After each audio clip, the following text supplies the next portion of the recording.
بہت ہی انٹرسٹنگ، مورلیبل اور ایک امیزنگ سی کہانی سنانے والی ہوں۔ سو چلیے شروع کرتے ہیں۔ بچوں سنو اور غور سے سنو، یہ اس زمانے کی بات ہے جب ہندوستان وسیع تھا، سرسبز تھا اور اس کا تاج محل دلی میں بیٹھا ایک ایسا بادشاہ تھا جو عدل، انصاف، خدا خوفی اور دیانتداری میں دنیا بھر میں مثال سمجھا جاتا تھا۔ سلطان مغل شہنشاہ اورنگزیب عالمگیر، اس کے دربار میں بڑے بڑے وزراء، درباری، سپاہی، قاضی اور دانشور بیٹھے تھے۔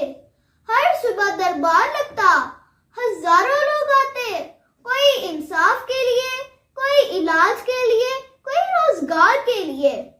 محل کا بڑا دربار سنگے مرمر سے بنا تھا، سونے چاندی کے ستون، دریاؤں کی طرح بچھے قیمتی قالین، دیواروں پر نہایت باریک نقش اور سب سے اونچی جگہ پر بادشاہ کی نشست، جہاں سے وہی بیٹھ سکتا تھا جسے اللہ نے بادشاہ بنایا۔ دربار میں ایک شخص داخل ہوا، چہرہ زرد، جسم کمزور، آنکھیں تھکی ہوئی، کپڑے میلے، جوتے پھٹے ہوئے، لیکن نگاہوں میں امید اور دکھ دونوں چیخ رہے تھے۔ وہ لرزتے ہوئے قدموں سے آگے بڑھا۔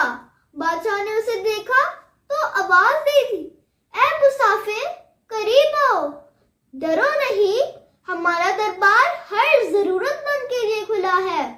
بوڑھے نے کانپتی ہوئی آواز میں کہا، جہانے والا، میں غریب ہوں، بہت ہی غریب، محنت مزدوری کرتا ہوں، کچھ دن ملتا ہے، کچھ دن نہیں، میری 2 بیٹیاں بڑی ہو چکی ہیں، لوگ طرح طرح کی باتیں کرنے لگے ہیں، میں ان کی شادی کرنا چاہتا ہوں، لیکن نہ گھر میں سامان ہے نہ پیسے۔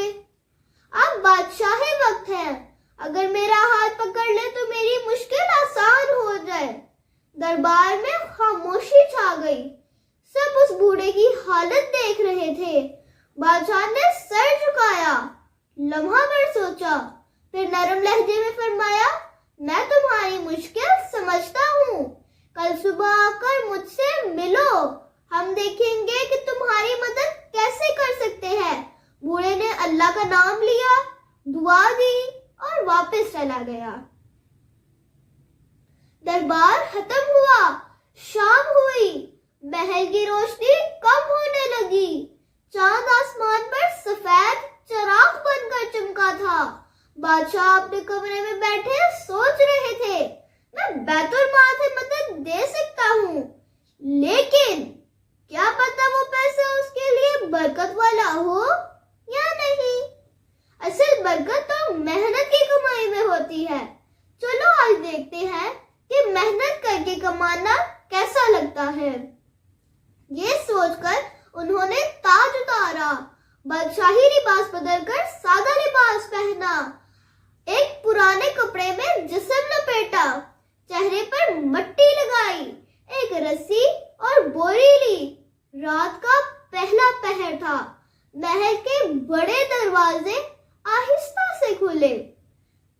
پہرے دار سمجھے کوئی مزدور باہر جا رہا ہے، لیکن وہ مزدور کوئی عام آدمی نہیں، وہ پورے ہندوستان کا بادشاہ تھا۔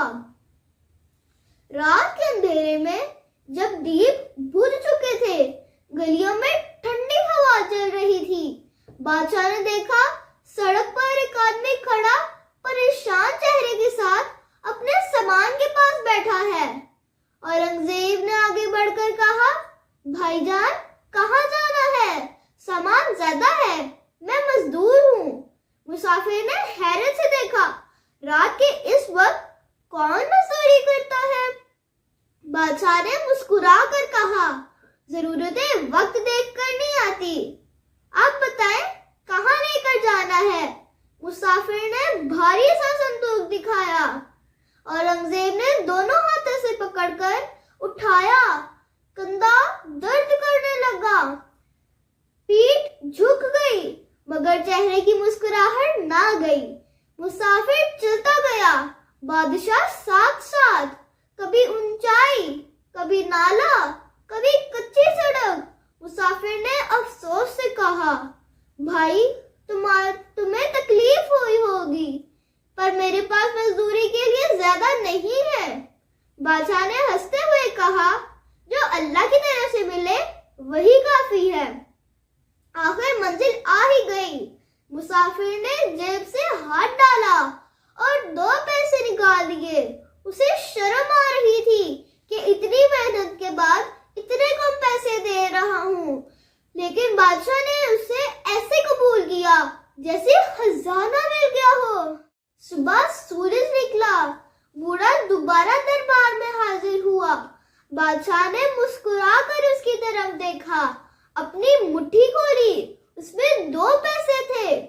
ये मेरी मेहनत की कमाई है, ये हलाल है, पसीना बहाकर कमाई है, ये ले लो। बूढ़े ने हैरत से पूछा, सिर्फ 2 पैसे, 2 बेटियों की शादी, भला इसमें कैसे करूंगा? बादशाह ने कहा, पैसे कम लग रहे होंगे, मगर यकीन ज्यादा रखो, हलाल में वो ताकत होती है जो बड़े बड़े खजाने नहीं दे पाते। बूढ़ा शक, खौफ, उम्मीद और मायूसी साथ लेकर वहां से चला गया।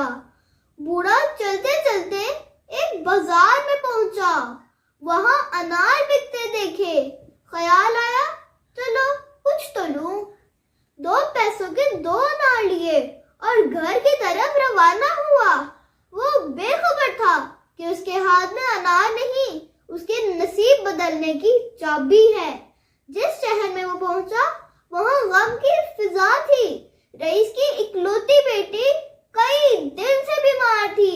दुनिया जहां के इलाज कर लिए गए, कोई फायदा ही नहीं हुआ। हकीम ने बताया, इसके लिए ताजा अनार का रस जरूरी है, लेकिन उस शहर में अनार थे ही नहीं। ऐलान हुआ पूरे शहर में, जो अनार लेकर आएगा उसे इनाम, इज्जत और सोना दिया जाएगा। बूढ़े ने फौरन अपने हाथ में मौजूद अनार को देखा। दिल में कुछ हुआ, उम्मीद की एक किरण। वो भागता हुआ रईस के महल में पहुंचा। सिपाही रोकते हुए, कहाँ जा रहे हो बूढ़े? ये महल है, बाजार नहीं। बूढ़े ने कहा, मेरे पास अनार है, बीमार बच्ची के लिए। सिपाही चौंक गए, अंदर ले गए। हकीम ने अनार लिया, रस निकाला, कतरा कतरा बच्ची के लबों में लगाया। चंद लम्हों बाद लड़की की आंखें खोल दी। होठों पर हल्की सी हरकत हुई, सांस बेहतर हुई, जिस्म में जुम्बिश आई। रईस की आंखों में आंसू थे। वो दौड़कर बच्ची के पास आया। बेटी, क्या तुम ठीक हो? बच्ची ने आहिस्ता से कहा, अब्बू जान, मैं बेहतर हूँ। रईस ने बूढ़े को गले लगाया। रईस ने कहा, बूढ़े, बोलो तुम्हारी क्या हाजत है? जान, माल, इज्जत सब हाजिर। बूढ़ा रोते रोते बोला, मेरी 2 बेटियां हैं, उनकी शादी के लिए कुछ नहीं। रईस ने मुस्कुराकर कहा, आज से वो मेरी बेटियां हैं, उनकी शादी भी मैं करूंगा, खर्चा भी मैं उठाऊंगा, जहेज भी दूंगा, घर भी दूंगा। बूढ़ा जमीन पर गिर गया, आंखों से आंसू बहते रहे। वो बार बार कहता, या अल्लाह, ये 2 पैसों की बरकत है। जब ये खबर बादशाह तक पहुंची, उन्होंने सजदाए शुक्र में सर रखा। फिर फरमाया, देखा, हराम पैसा दिल में आग लगाता है, मगर हलाल पैसा दिल में नूर देता है। हराम कसरत दे सकता है, लेकिन हलाल बरकत देता है। बरकत वो दौलत है जिसे सिर्फ नेक नसीब ही पाते हैं। तो ये थी दोस्तों आज की मेरी वीडियो। उम्मीद करती हूँ कि आपको अच्छी लगी होगी। अगर अच्छी लगी है तो लाइक लाजमी कर दीजिएगा और मेरे चैनल एमन शो को सब्सक्राइब भी लाजमी कर दीजिएगा। मिलेंगे इंशाल्लाह next Friday. Till then take care, अल्लाह।